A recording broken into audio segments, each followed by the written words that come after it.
Thank you, everyone, for our next session. I wanted to give a little brief intro on this. This session, we originally planned to have 2 full presentations, but one of our guests who was going to come from Pueblo Isleta couldn't make it last minute. So we thought of a different way to do this, is that what Mowana will be presenting about on the work, it will speak for itself, but we think there will be a lot of themes in what she's talking about that a lot of people relate to, about things that they are working on, thinking about, and doing. So our other folks up here, Taylor and Mikalen, are here to moderate, also get some questions going. And we thought, think of it as a longer extended Q&A where we can sort of extend the conversation together and see what are the things that makes you think about and see where the conversation goes from there. And Taylor and Mikalen will just help to get it started. And I will hand it off to Taylor now. Hello? Are we good? Sorry, I'm not really good at talking sitting down because I'm usually a teacher, and so I usually like to stand up and walk around. So I'll just introduce myself really quick and we'll get started with this session. So Scano Sogwego, Waha Dindi Negaso, Gnata Nevagashota, Gayakuno Nyokunzo, Uswegant Git, Ayama Gwego, Scano Kank, Nega, Gwego asked what it got, what name you should. So my name's Taylor Gibson. My my Gohoe name is Waha Dindi, means like he's on a new road or new path. Turtle Clan, Cuga Nation. I'm from 6 Nations of Grand River. And I just briefly said I hope everybody has a really good day today and they enjoy themselves on this beautiful day. And so we're looking to get started today. So we have this presentation by Mowana, Lomaomvaya, the guy, right? I had to test it with her just to make sure, because just as being Indigenous, sometimes our names get butchered sometimes. So it's always good to have practice and take care. So should I introduce you, or? Hang on, I'll read the title, and then I'll let both these folks here introduce themselves. Instead of me just reading off their bios, they can introduce themselves in the language that they prefer. Oh, okay. So the presentation is called Elevating Indigenous Scholarship Through Indigenous Open Educational Resources, the Indigenous Knowledge Digital Learning Library. So would you like to introduce yourself? Hello, everybody. My name is Mowana Lomaomvaya. I'm Bakapungwa Clan from the village of Hopevella, a Hopi village on 3rd Mesa in Arizona. My Hopi name is Bolivianka, which was given to me by my father's mother when I was a baby. I'm honored to come from a long line of knowledge keepers as part of my community. So I'm happy to be here. And I'm just grateful to be back in Philadelphia. I was a NACI intern in 2018, I think one of the first. And so I love the APS. I love everything that they hold and preserve and take care of for us as Indigenous people. And I'm just really excited to be here. Is it on? Okini stuni daniku iksik moap siksaki ni do amskapi bikani ki idonyapi. Hello everyone, my name is Mikalen Running Fisher and I am from the Blackfeet Nation way up in Montana. And what I basically study, I'm actually in my PhD program at the University of Montana in Cultural Heritage and Applied Anthropology. I work at my university as a repatriation and collections assistant, so I work heavily with repatriation and NAGPRA. In the summertime, I go back to my reservation and I work at my Tribal Historic Preservation Office as a curator and archivist. So with this presentation today, I'm very interested and overall with this conference about how I can take away some of the things that are presented and make new connections and bring those back to my community. And I just want to say thank you for allowing me to come today. Thank you for being in the presence and being at this conference. I'm really excited to meet everyone. I'm excited for the knowledge that's here, and I'm very thankful for the APS for sending me out here and allowing me to be here. Thank you. Thank you both for your introductions. Mowana, would you like to take it away? I will stand up here. So again, I'm thankful to be here with you today, and thank you for having me.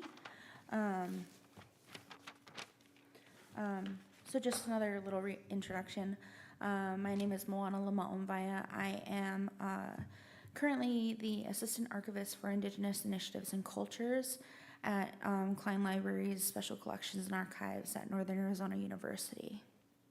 And I'm here today to present information on a repository that we are building at NAU currently. Here we are with the Indigenous Knowledges Digital Learning Library. So to start, the Indigenous Knowledges Digital Learning Library, we are framing it and we are building this from the bottom up. It is a publicly accessible online repository for what are developing into Indigenous open educational resources. This repository, the IKDLL, is planned to be a local, regional, national, and global access repository. You don't have to be affiliated with the university to use it. You can access it from anywhere you have internet, basically, and anybody is welcome to access the materials in this repository. The IKDLL is an ever-growing educational resource, providing respectful and culturally appropriate access to Indigenous knowledges, cultures, histories, perspectives, and innovations. And the purpose of this repository is for learning, understanding, and teaching about Indigenous knowledge, Indigenous cultures, and how they interweave, especially with kind of traditional Western fields of discipline. The repository centers and elevates Indigenous perspectives and voices, and it's funded by the 7 Generations Signature Initiative grant through the university.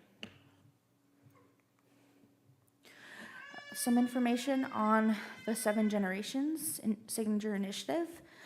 It was awarded to the university in 2022.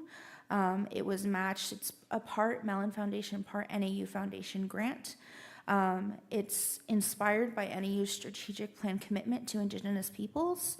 NAU has for a long time centered and placed an emphasis on a commitment to Indigenous peoples based off of where the university is, where it sits in Flagstaff, and its proximity to Indigenous communities throughout the Southwest.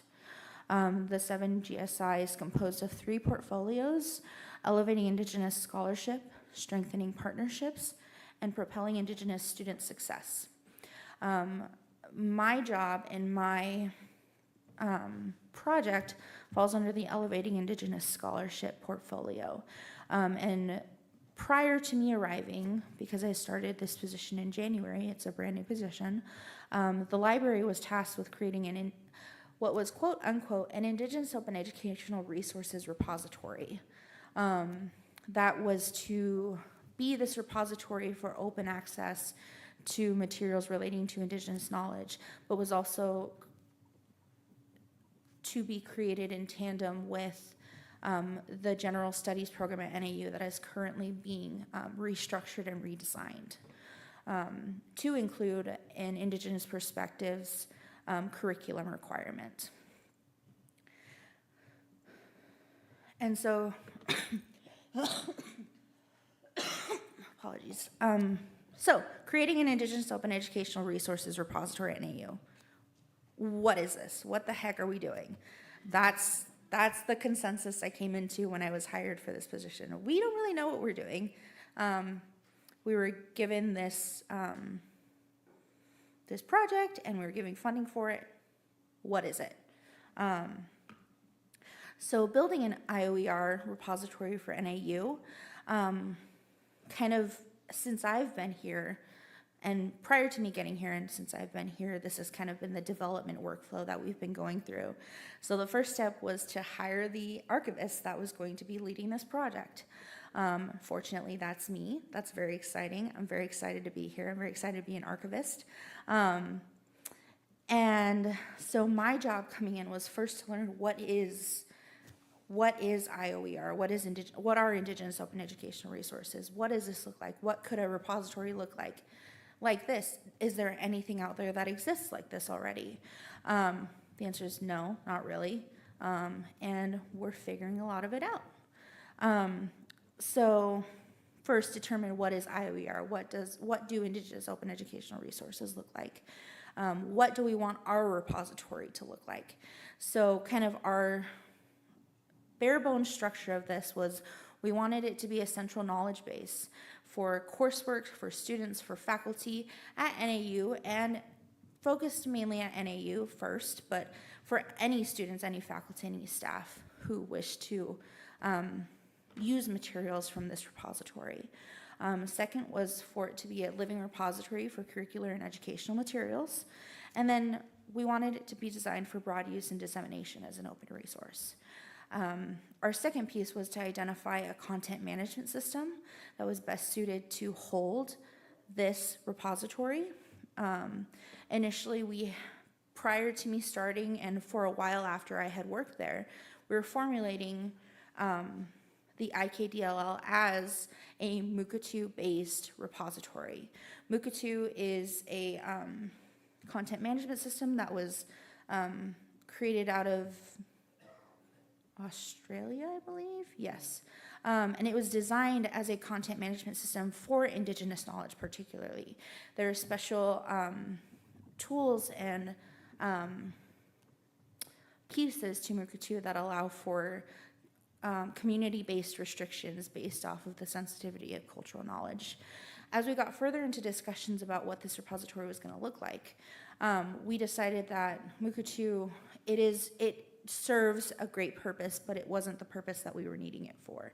We just determined early on that we would not be providing any access to any culturally sensitive information, which kind of lessened our need for restrictive features that Mukatu offered. And so our final arrival has been that we are going with EdShare, which is based as an open educational resources content management system and serves our purpose a little bit better for our goals.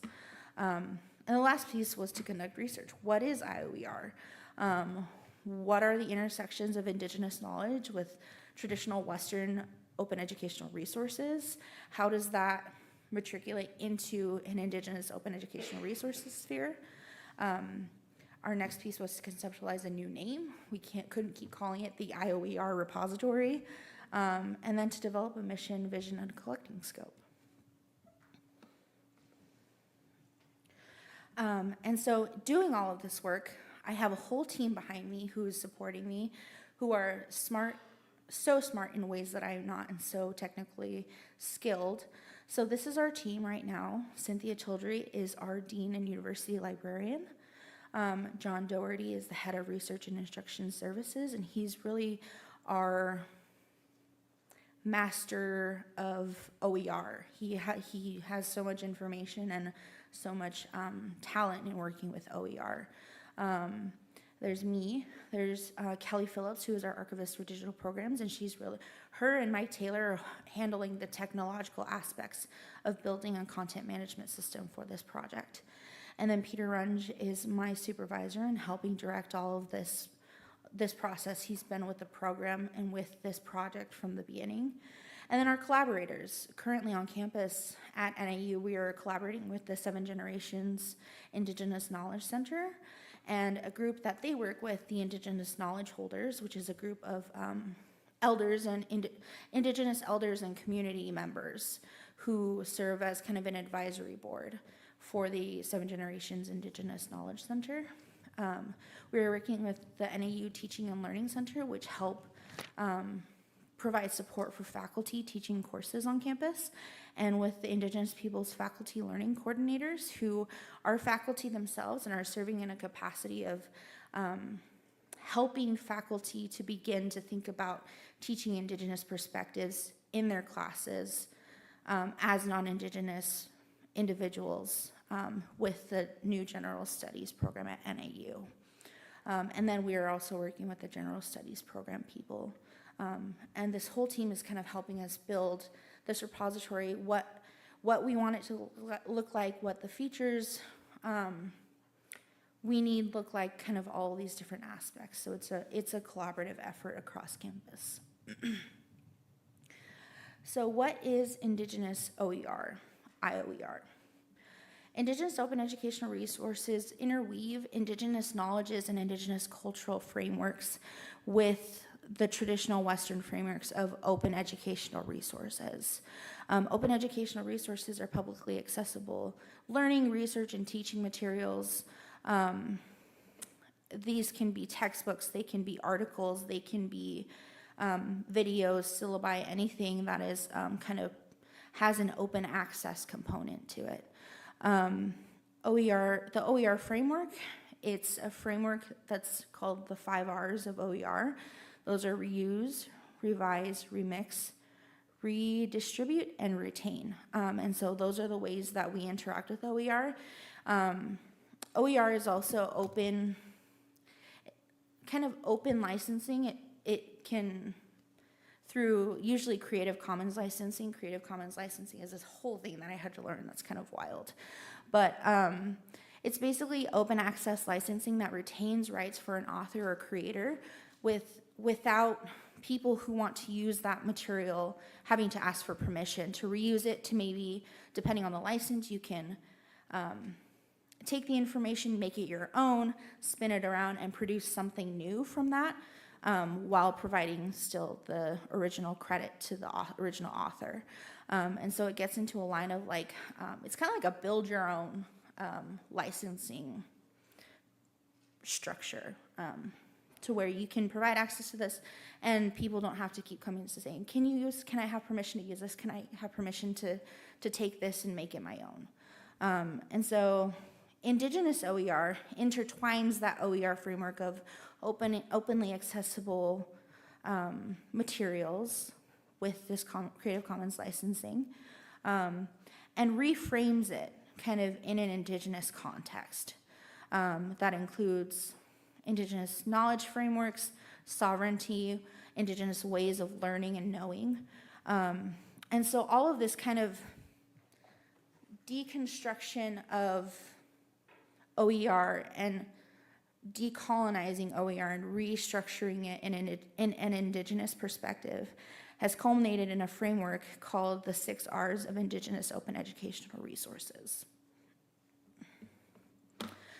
And so the 6 R's of Indigenous Open Educational Resources are respect for Indigenous cultural identities, communities, and topics, relationships that connects to the concept of all our relations and building relations with communities, responsibility, which is to share only what we are allowed to and publish in ethical ways, reverence, which is respect for the sacred, relevance, legitimize and incorporate Indigenous knowledges into curriculum when it makes sense, and reciprocity, both receiving and giving within communities.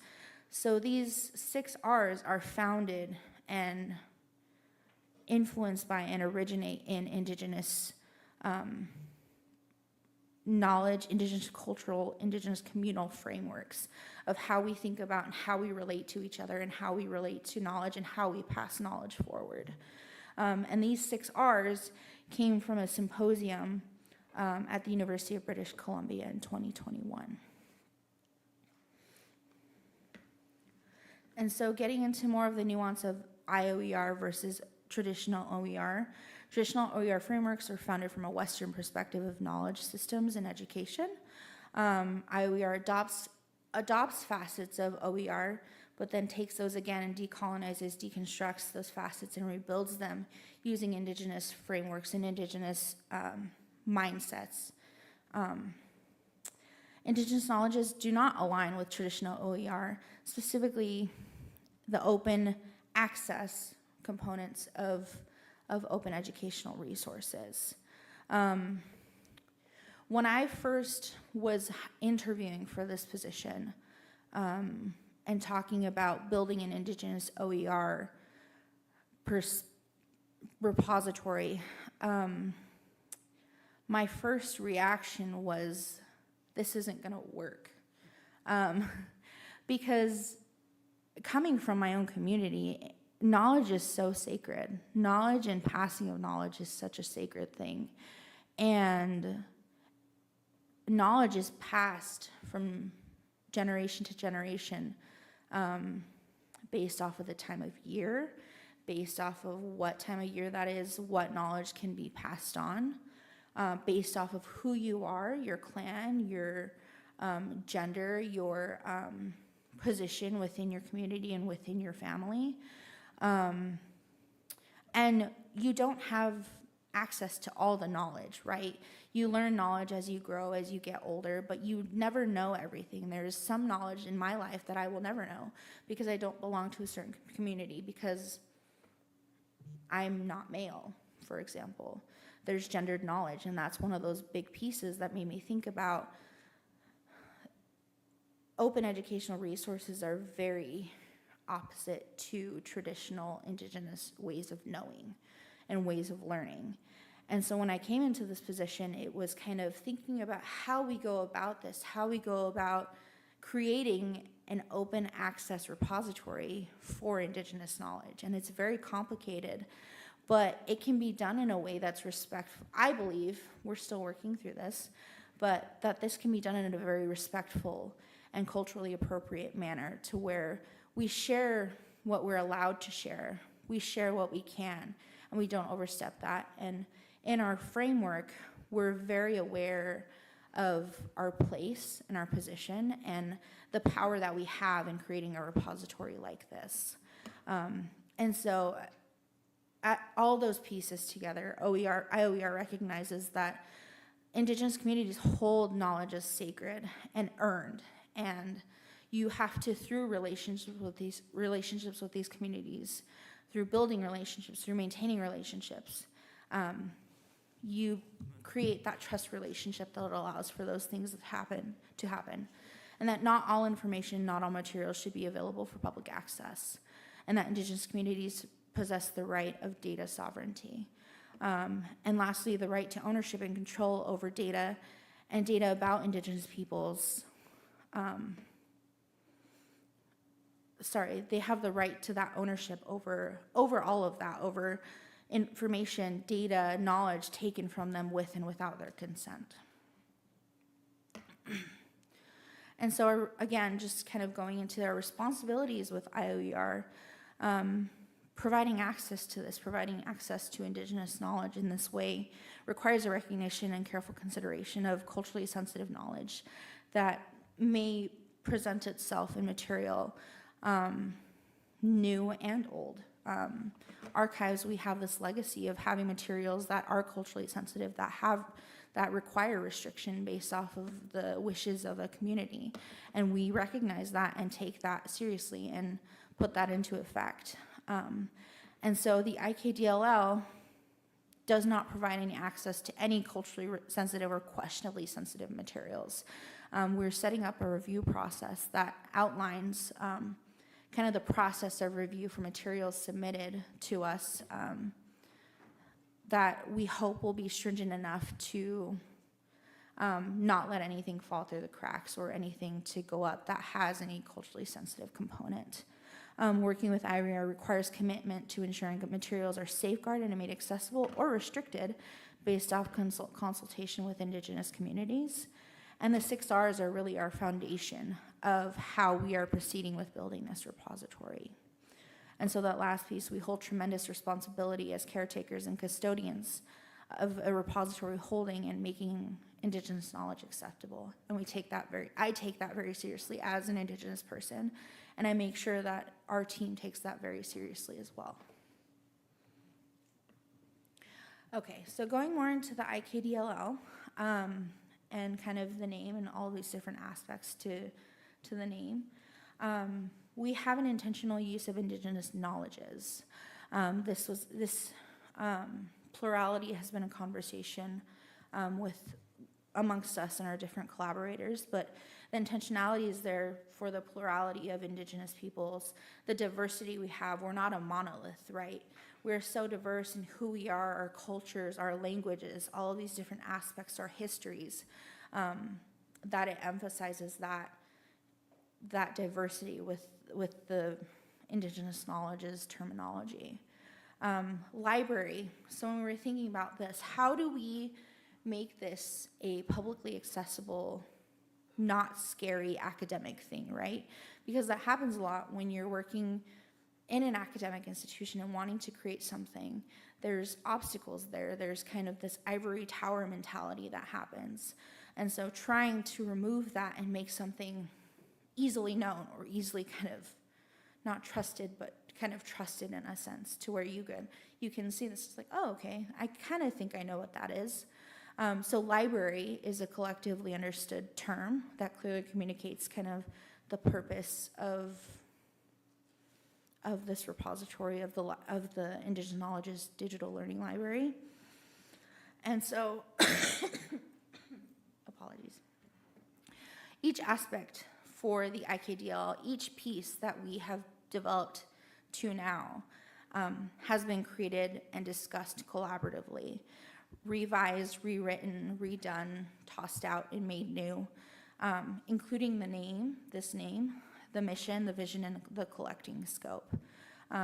Everything has been developed via discussions amongst our team and our collaborators.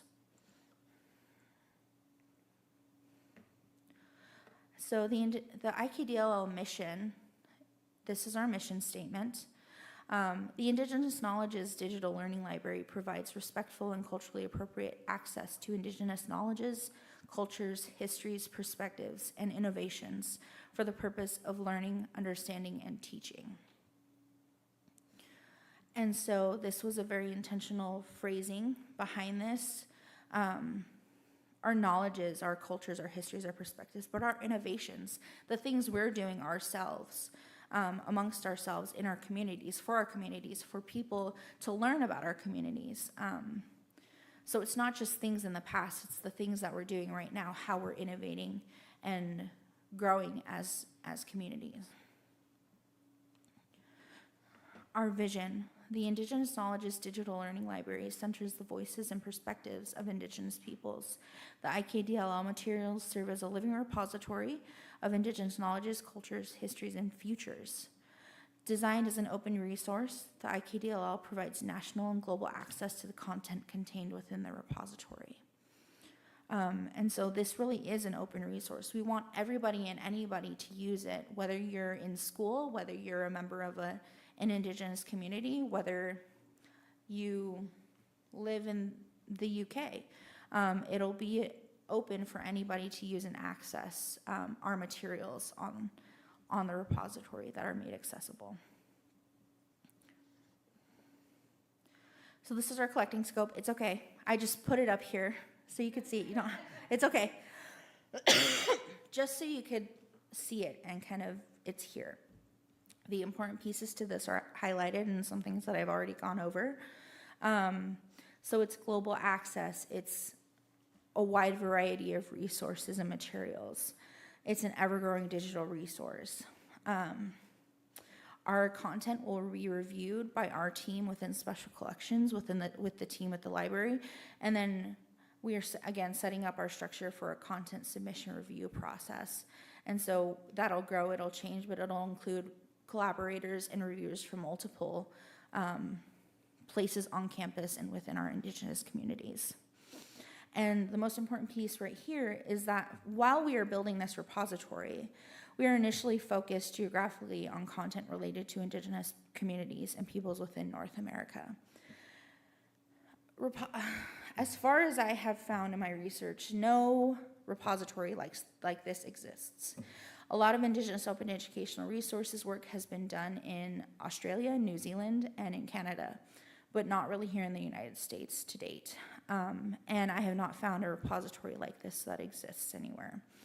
And so for us, as we're getting this project off the ground, we decided to put a boundary on our materials so that we could at least for now grow into this and have our growing pains without having too much happen at once.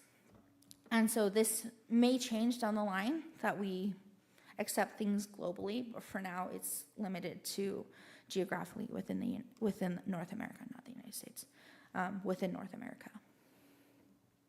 And so this is the second piece. So our collecting scope is 4 paragraphs. And so the 2 big pieces here are our digital materials in the IKDL may include, but are not limited to, library and traditional archival materials. So moving images, audio recordings, photographs, newspapers, ephemera, but it can also include things like photos or 3D renderings of 3D materials, cultural items, things like that. It will include lesson plans, curriculum materials, syllabi, films, all of these different aspects. It can be anything and everything that relates to Indigenous knowledge. Nothing is limited in terms of what we can share in terms of formats. We welcome everything and anything and everything. So it could be a journal article, it could be a textbook, it could be an image of a medicine bag, anything like that anybody wishes to submit to us and provide access to, we welcome it. And so the second piece to this, collaborative review of materials by the IKDLL team, which includes special collections and archives personnel, NAU personnel and affiliates, and Indigenous community members and tribal representatives will determine whether access will be granted to these materials, and changes to and revocation of access at any given time is subject to the discretion of SCA staff, NAU personnel, affiliates, and Indigenous partners. So once we put something up for access in the IKDLL, we reserve the right to take it down at any time. Say if something was deemed okay to put up yesterday, and 5 years down the line, an Indigenous person, partner, anybody says this is no longer acceptable to keep up online, and this is the reason why, we will take it down and put it under review, and maybe just never put it back up and go through the review process again. We reserve the right to do that with this repository. And so it's constantly changing, it's growing, and we will always put kind of cultural sensitivity and ensuring that we are doing things correctly at the forefront of this. And so here is a screenshot of the IKDLL as it exists right now. In our process of getting this website live, this is currently a temporary beta version that is living on ePrints, which is related to EdShare, content management system.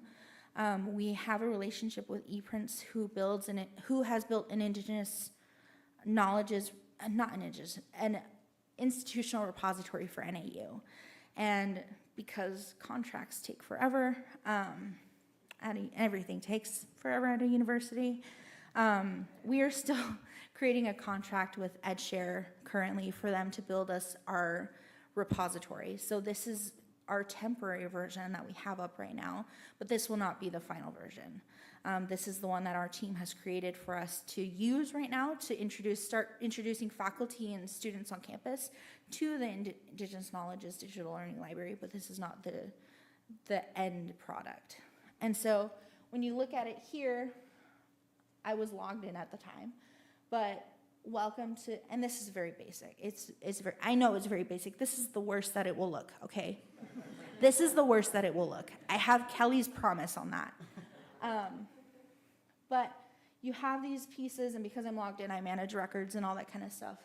If I was to go down, you would just see the latest editions of content that were added to the repository. We currently have 42 pieces of content right now up.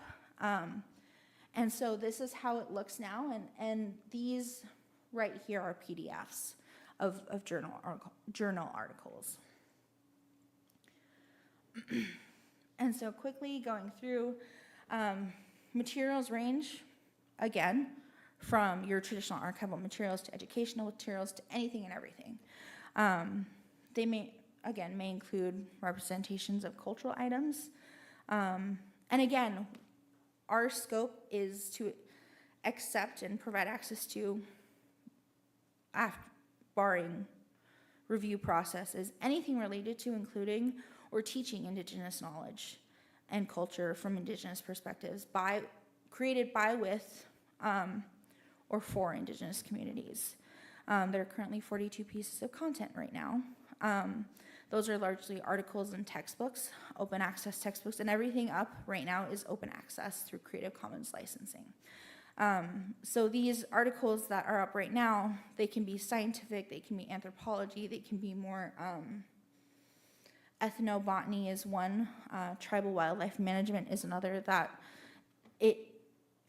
these articles right now are interweaving largely Indigenous knowledge systems with kind of these outside fields like wildlife management and things like that. And so that's currently what we have right now. We are anticipating additional content coming from our partners on campus at NAU, particularly our Indigenous programming. Our Indigenous knowledge holders have through the year provided presentations on skills or teaching a craft or something like that, or presenting some aspect of knowledge from their own community. Those were recorded, and so we will have those as content pieces in the repository. We have on campus the NAU TCU Faculty Exchange, which was the NAU and Tribal College and University Faculty Exchange. So NAU faculty went to tribal colleges and universities, and faculty from those tribal colleges and universities came to NAU, provided perspectives and presentations on teaching, on deconstructing syllabi, on doing kind of these educational pieces. All of those were recorded, and all of those will come to us, and we will provide access to those online as well. And so again, all content is licensed as open access using Creative Commons licensing. And in our process for when people submit those materials, we will have guidelines and kind of provide assistance with Creative Commons licensing. And so the last piece I'm going to talk about is our glossary. So the IKDLL glossary is a living document that provides definitions of terms used throughout the IKDLL. And it includes those traditionally, so we talk about jargon, right? And I mentioned it a little bit earlier, ivory tower mentality, getting complex with our language as academics and people who work in these spaces of writing and whatever it may be, in that higher level kind of discussion of just being at an academic institution. I think about my grandmothers, and when I go home to talk to them about what, they'll ask me about, what are you doing at work? And I'm immediately like going in to talk about it, and then I'm like, wait, I'm using academic jargon that they don't understand, and that's no fault of their own. I'm just like in my own head kind of crazy, talking weird, right?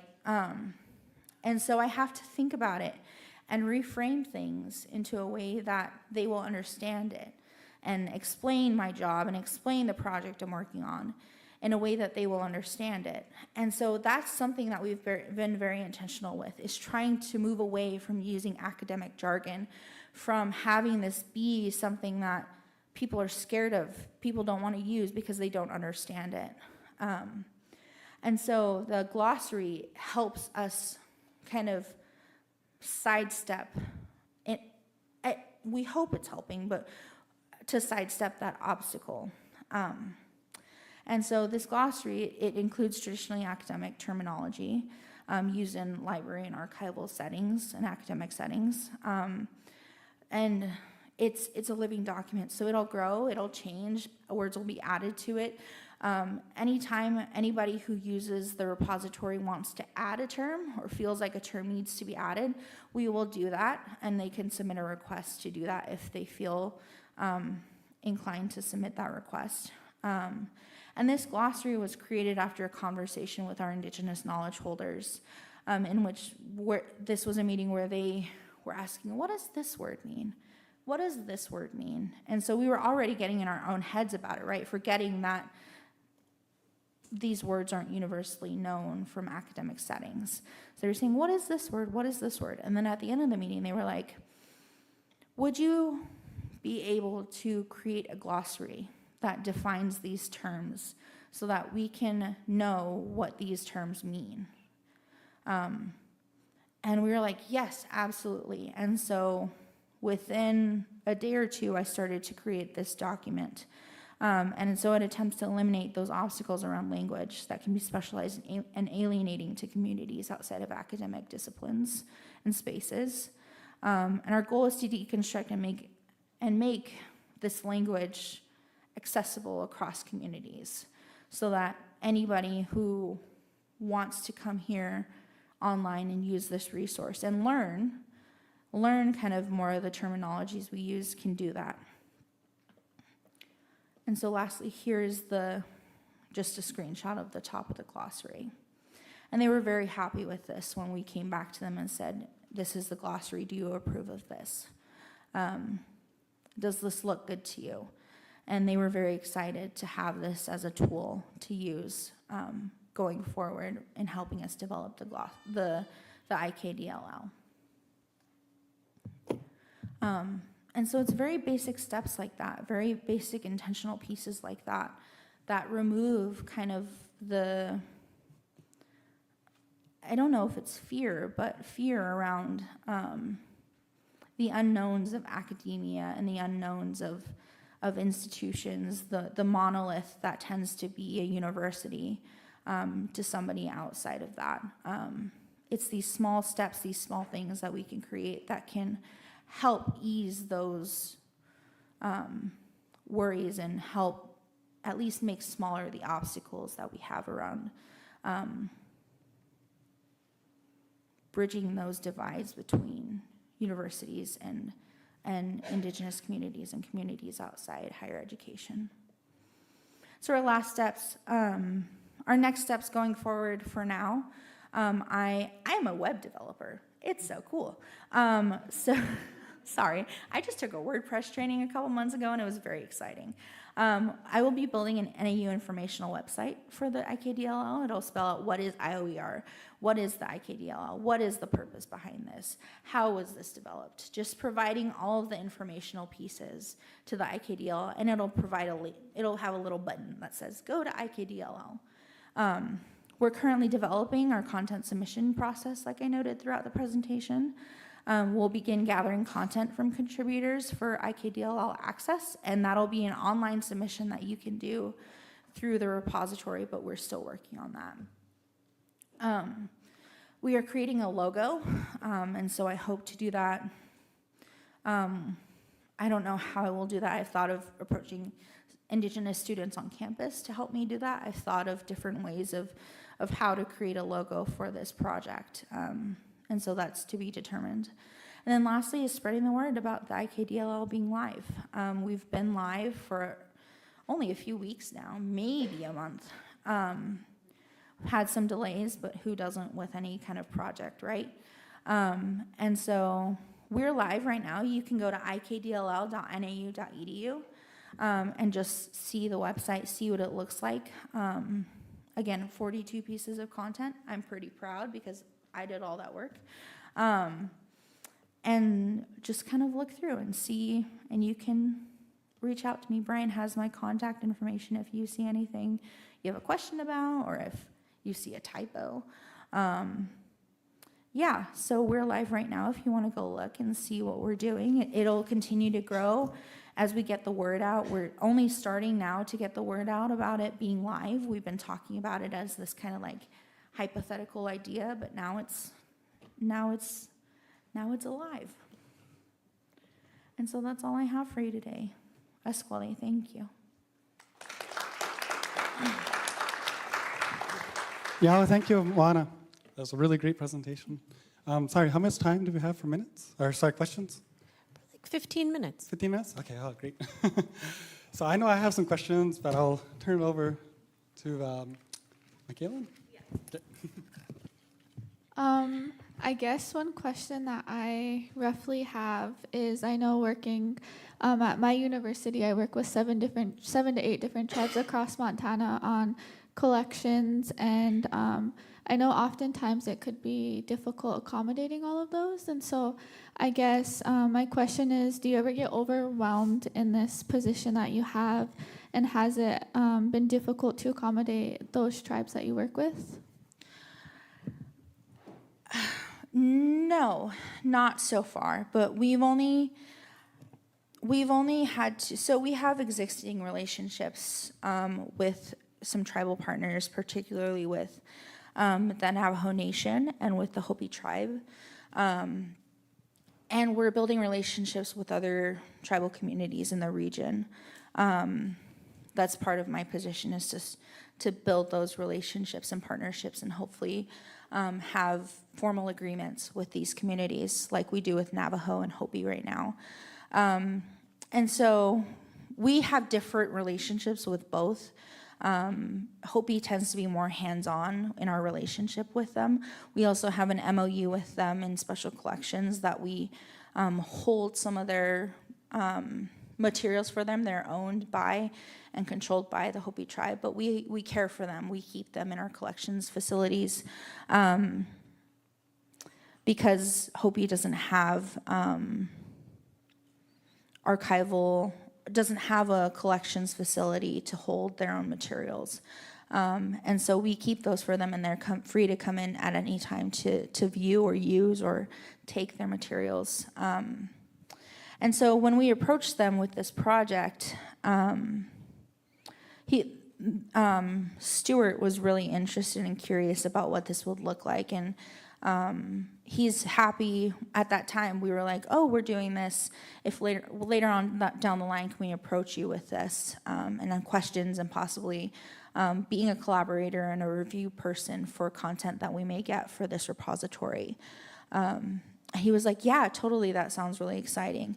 And so I think one of the big things is how you approach tribal partners with this, because my first knee-jerk reaction to IOER and to open educational resources was like, oh no, this is never going to work. Tribal communities are not going to agree to this because of the legacy of overexploitation of indigenous knowledge, right?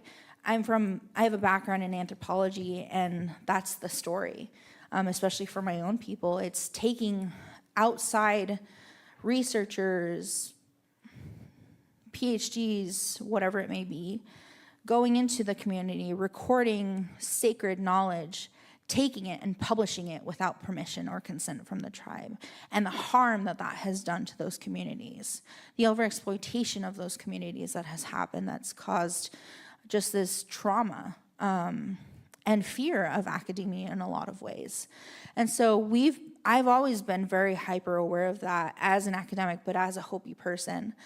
And so that's something at the forefront of our minds, and how we approach this, how we go about building this repository, and how we approach our tribal and community and indigenous partners with this project, and how we would like them to be involved has been very intentional and continues to be very intentional. And so the way we're building it and the way that we've been able to build it and how we approach asking our indigenous community partners to be involved with it, I think formulating that and then taking that approach, they've been excited to be part of this so far. And so we haven't had to do a lot of outreach with that yet, because we're just barely formulating it. And what we have publicly accessible is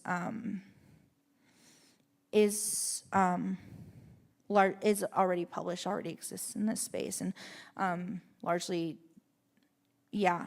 So as we get more into the process of doing content review, of accepting materials and doing the review process, we'll be reaching out more to our community and tribal partners about this project. But the initial reaction was like, oh, that sounds really interesting.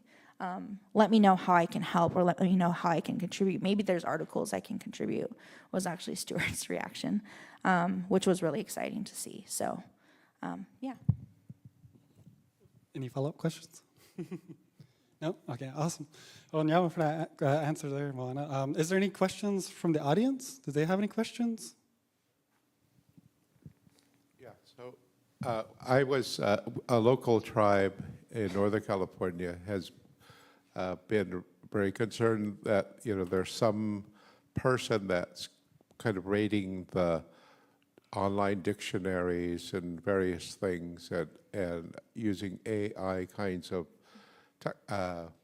software, technology, or whatever, to farm out that stuff and produce all kinds of grammars and all kinds of different things in native languages, and then selling them for like $50, $75 a whack for the most commonly used Yurok nouns, for instance.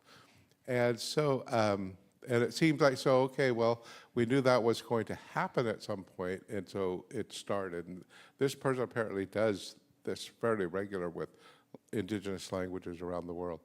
But it's full of like Egyptian, like they were saying there's Egyptian, you know, entries and words and things like that in this Yurok language, native language publications and stuff like that. So AI.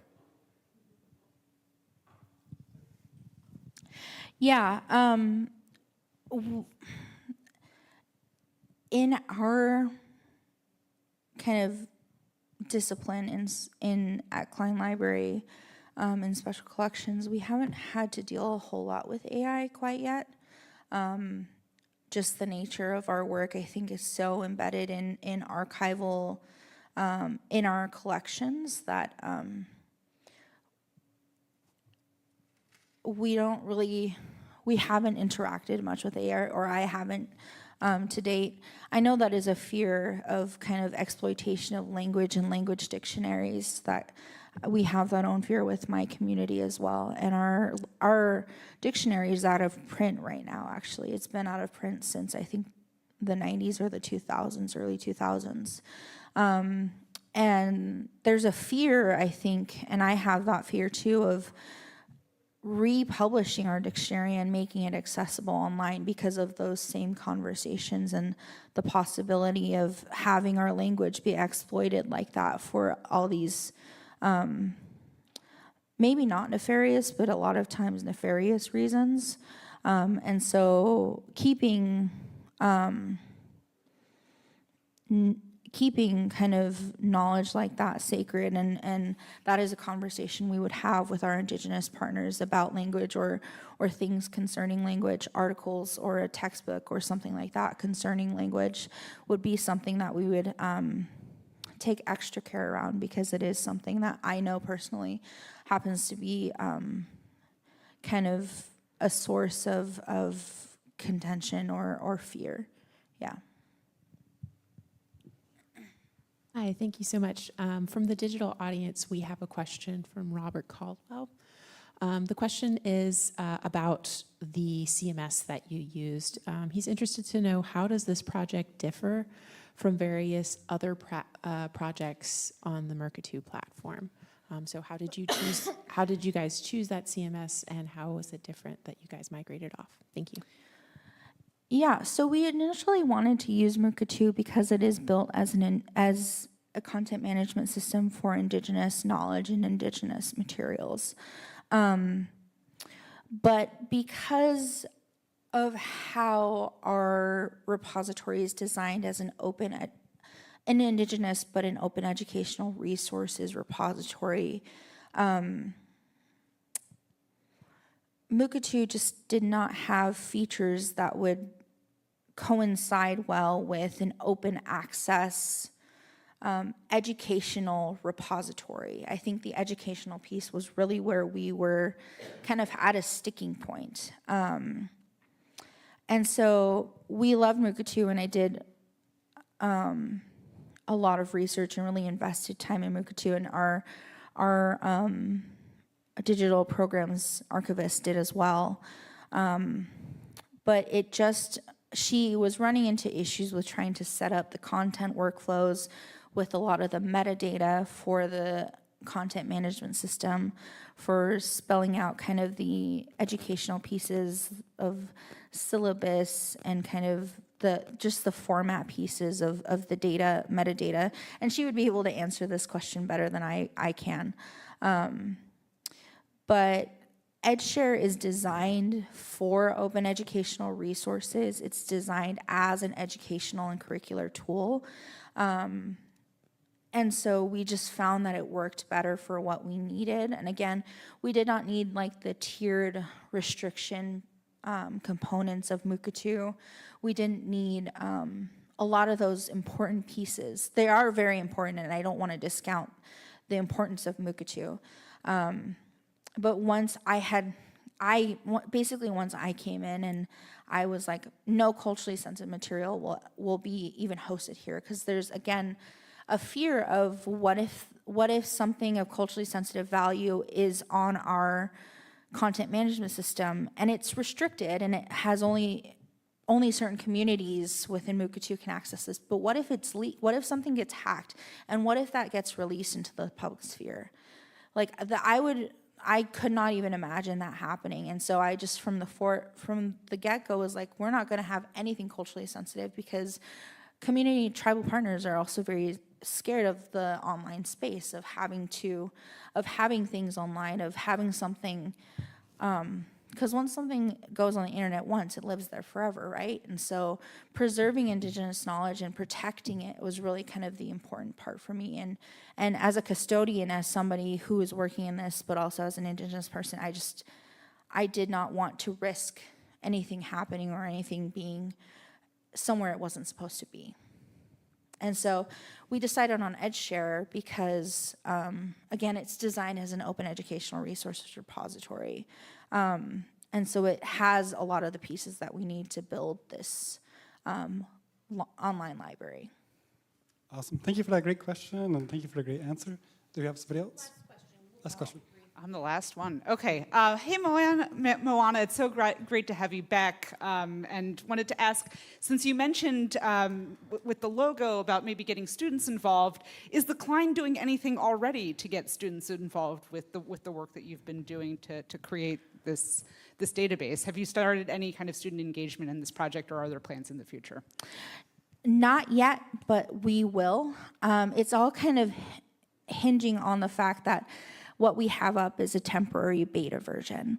And so for right now, our initial process is to announce to more of our NAU faculty on campus, because they're the ones that will be using this kind of forefront as an educational tool to use these materials to teach in their classes. That's kind of one of the goals, is to have materials here so that our faculty anywhere, but our NAU faculty can use these resources to teach their classes. And so for now, we will be having our faculty really as our first users, our test users of this repository. And then we will, as we get the contract settled, as EdgeShare builds our permanent repository for us, we will have more of the student user experiences in that, and we will focus on having students use this and going to classes and talking about the repository and having them maybe look through it and do, I don't know, some kind of programming for it. But as we move on into the spring, that'll, I think, be more in the spring, we'll be focusing on getting the word out to students more. And I think it'll be fairly easy, because we've been working with different faculty groups on campus and letting faculty know, like, this is coming. It's not here yet, but it's coming. And so, yeah, we're focusing on faculty right now, just because it's so new and it's so temporary. And then students is our next group. Awesome. For that. Thank you, Mowana, for that great answers. Like, it's been really good listening to you talk and speak in your presentation. I really enjoyed it. I learned a lot, definitely. I guess that's about it for time, right? We have no more questions, or maybe one more? None? If you have one. I do, actually. If you could just really briefly walk us through the engagement process of how you engage with the communities, like different ones, like what are some successes, some failures, or not failures, things that you would do differently next time.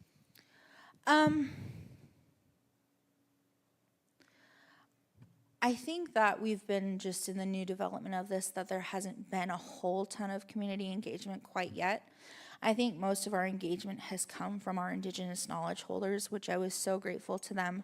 I mean, as an Indigenous person, and I'm sure a lot of people can relate, they humbled me pretty good. And so, and I'm always welcome to that. And I'm just always learning. I'm a young person, and there's so much respect for people, for all people, but people who have so much more knowledge than I do about everything and everything, anything and everything, excuse me.